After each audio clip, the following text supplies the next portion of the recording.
Assalamualaikum warahmatullahi wabarakatuh. Baik, berjumpa lagi dengan saya Spiritual Palembang.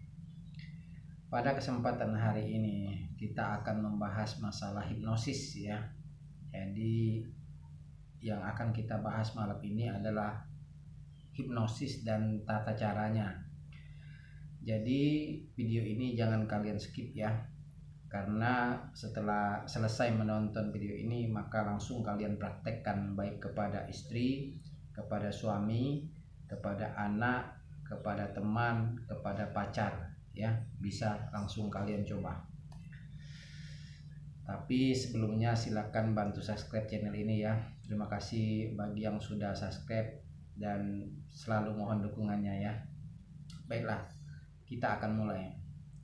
Hipnosis adalah cara pengendalian pikiran kita kepada orang lain tanpa kita harus menidurkannya, tanpa kita harus mensugestinya dan sebagainya. Ya. Jadi kita hanya mengalihkan pikirannya saja. Kita hanya mengatakan sesuatu yang sesuai keinginan kita dan mampu mengendalikan orang lain itu secara sadar. Ya. Jadi orang yang kita hipnosis ini sadar. Dia 100% sadar, akan tetapi dia menuruti apa yang kita inginkan. Insyaallah, mudah-mudahan ya. Baiklah, sekarang kita akan mulai. Kunci daripada hipnosis adalah bagaimana cara kita membuat orang itu percaya ya dengan apa yang kita bicarakan. Itu caranya. Dan yang kedua adalah meyakinkan diri kita sendiri bahwa kita mampu. Jadi jangan ada keraguan sedikit pun di saat kita melakukan ini. Anggap saja kita ini sudah profesional dan kita mampu. Nah, yang paling sulit hipnosis ini dilakukan kepada anak atau istri itu adalah anak dan istri kita itu tahu dengan karakter kita. Jadi mereka itu sudah tahu dengan karakter kita. Jadi ketika kita mau menghipnosisnya, maka dia sering tertawa dan bercanda. Maka hal ini yang membuat hipnosis kita gagal. Nah, akan tetapi kita harus bersikap serius. Kita harus bersikap memang tegas. Dan ada tata cara supaya orang yang kita hipnosis itu meyakini dan dia tidak bercanda, apalagi tertawa. Baik, kita akan mulai. Yang pertama, kalian yakinkan kepada anak dan istri kita bahwa mereka itu sudah mengenal hipnosis. Misalnya kita bicara seperti ini. Anak kita misalnya, apakah misalnya kamu percaya dengan hipnosis yang ada di acara televisi? Lalu anak itu pasti bilang iya tahu. Nah, setelah dia bilang tahu, kamu percaya tak kalau saya misalnya bisa hipnosis? Nah, otomatis anak kita atau istri kita itu tidak percaya, ya kan? Nah, dengan ketidakpercayaan mereka inilah kita bisa mencari celah agar mereka itu mengikuti aturan yang kita lakukan. Nah, yang pertama kalian lakukan adalah suruh ia menatap jarinya sendiri, tangannya seperti ini. Suruh dia menatap, misalnya di jari tengah ya. Kalian suruh target kita itu menatap jari tengah. Suruh matanya menatap seperti ini. Dan kalian harus ingat ya, ketika kita merentangkan tangan kita, usahakan tangan ini lebih tinggi daripada matanya. Nah, jadi seperti itu. Jadi otomatis orang itu akan sedikit mendongak ke atas. Jadi mata ini akan kelelahan nanti. Jadi seperti ini, kita suruh dia menatap jari yang tengah ya. Nah, ketika dia tertawa, ketika kita menyuruh dia pasti akan tertawa karena orang ini sudah mengenal kita. Nah, ketika dia tertawa, kita jangan ikut tertawa ya. Jadi kita bilang coba tarik napas dalam-dalam. Tapi matanya tetap fokus ke jari tengah. Tarik napas, jadi tangan kita itu seolah-olah mengikuti gerakan napasnya. Tarik napas, angkat, lepaskan perlahan. Tarik napas, lepaskan perlahan. maka orang itu akan berhenti tertawa dan matanya tetap akan fokus melihat di jari tengah atau di jari tunjuk yang Anda perintahkan. Ya, seperti itu.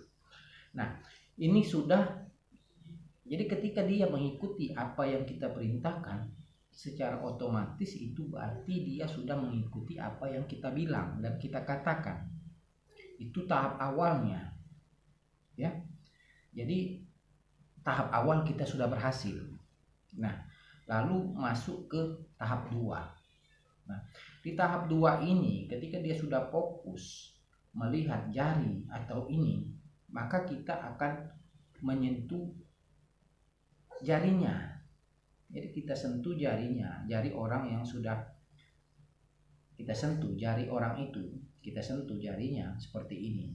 Lalu kita bilang, percaya nggak kalau jari Anda yang Anda lihat ini bisa keras dan Anda tidak akan bisa mematahkan jari tersebut atau membengkokkan. Otomatis anak Anda atau istri Anda ini itu tidak akan percaya. Ya, tidak akan percaya.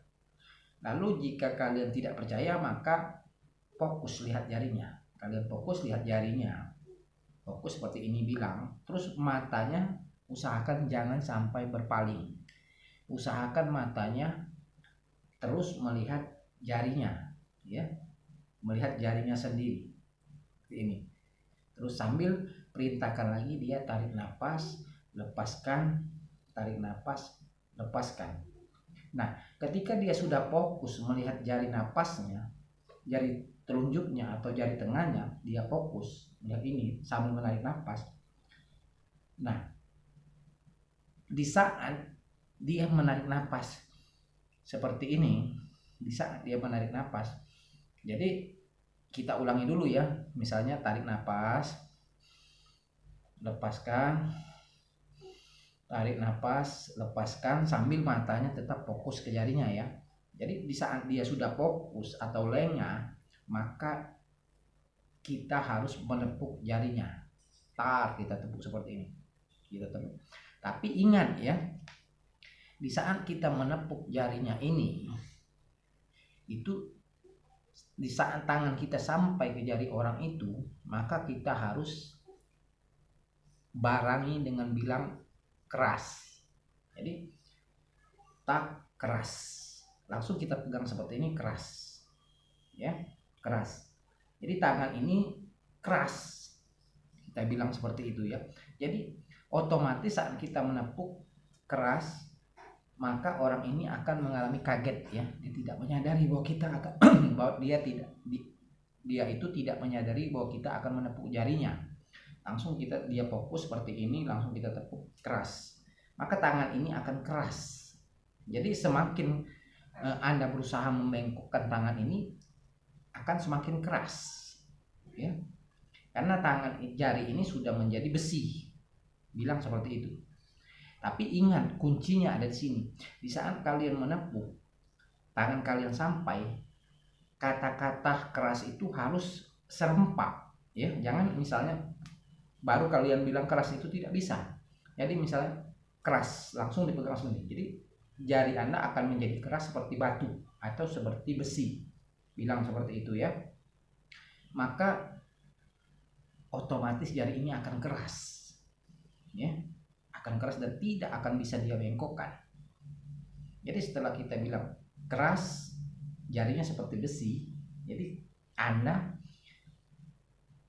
semakin Anda berusaha membengkokkan jari Anda, maka jari Anda akan semakin keras seperti besi. Itu ucapan kita ya. Maka otomatis jari itu akan benar-benar keras, dan semakin berusaha dia bengkokkan, maka jari itu tidak akan bisa dia bengkokkan. Karena apa? Di saat kita menepuknya itu ada kaget ya. Alam bawah sadarnya akan terbuka. Jadi kaget dia, kita bilang keras seperti batu, maka ucapan kita itu akan menembus alam bawah sadarnya. Itu ada waktu sekitar 1 atau 2 detik saja. Jadi di saat kita keras itu harus serempak makanya. Jadi kalau dia terlambat, kita bilang keras baru kita bilang keras, maka itu tidak akan, karena antara otak depan dan otak belakang itu sudah mengunci. Tapi kalau dia serempak keras, kita pegang langsung keras seperti batu, maka ucapan kita itu akan menembus alam bawah sadarnya sehingga jari ini akan benar-benar keras dia rasakan. Seperti itu. Ya. Maka ini akan terjadi. Jadi begitulah cara kita menghipnosis orang lain. Itu ya. Nah, lalu bagaimana cara mengembalikannya? Nah, cara mengembalikannya ketika tangan ini sudah tidak bisa dibengkokkan, kita tepuk saja misalnya normal lagi, maka dia akan normal kembali. Dia akan normal kembali. Tapi jangan buru-buru misalnya kita normalkan dahulu. Ya, jangan buru-buru. Kita kerjain dulu. Jadi ketika tangannya sudah keras dan tidak bisa dia bengkokkan, berarti dia sudah terpengaruh dengan sugesti kita, yaitu dengan hipnosis kita. Jadi apapun yang kita katakan misalnya seperti ini, kalau kita sentuh misalnya tangannya seperti ini lemas, maka seluruh tubuhnya akan lemas. Ya, ini tangannya seperti ini lemas, maka dia akan lemas. Misalnya kita bilang kaku, maka dia akan kaku. Seperti itu ya. Nah, jadi ketika dia sudah terjadi apa yang ini keras jarinya ini, itu berarti dirinya itu sudah ada di dalam pengaruh hipnosis kita, dan apapun yang kita ucapkan akan terjadi baginya. Dan untuk mengembalikannya kembali, ya kita tinggal tepuk saja bagian-bagian tersebut dan bilang normal lagi, maka otomatis akan normal kembali. Jadi itu teknik dasar cara kita menghipnosis. Nah, nanti pada tahap selanjutnya nanti saya akan ajarkan bagaimana cara terapi. Jadi ketika orang sudah berada di dalam pengaruh kita, maka kita akan terapis ya. Kita akan terapis, misalnya dia sakit kepala, maka kita akan terapis, kita akan keluarkan penyakitnya dengan hawa murni, dengan panas, maka sakit kepalanya akan hilang waktu itu juga. Itu di tahap yang selanjutnya nanti ya. Baiklah, kalian pahami baik-baik apa yang saya ajarkan ini dan langsung kalian praktekkan. Ingat, kuncinya adalah keyakinan ya. Kita yakin dan buat orang yang kita ini jadi target kita itu serius dan mau mentaati apa yang kita ucapkan, maka ini akan terjadi. Silakan kalian buktikan dan lihatlah hasilnya. Itu ya. Dan ingat, jangan takut mencoba. Jadi ketika kalian gagal orang pertama, kalian ganti orang lain, misalnya kakaknya, ya kan, ganti adiknya, ganti istrinya, maka nanti akan ketemu orang yang akan mampu atau berhasil apa yang kita lakukan ya. Jangan takut mencoba, usahakan terus, dan ini insya Allah akan berhasil. Silahkan kalian buktikan ya. Baik, kurasa sampai di sini dulu pertemuan kita pada hari ini. Semoga apa yang saya berikan bermanfaat, dan pada tahap selanjutnya nanti kita akan pelajari yang tingkatan yang lebih tinggi ya. Itu saja. Assalamualaikum warahmatullahi wabarakatuh.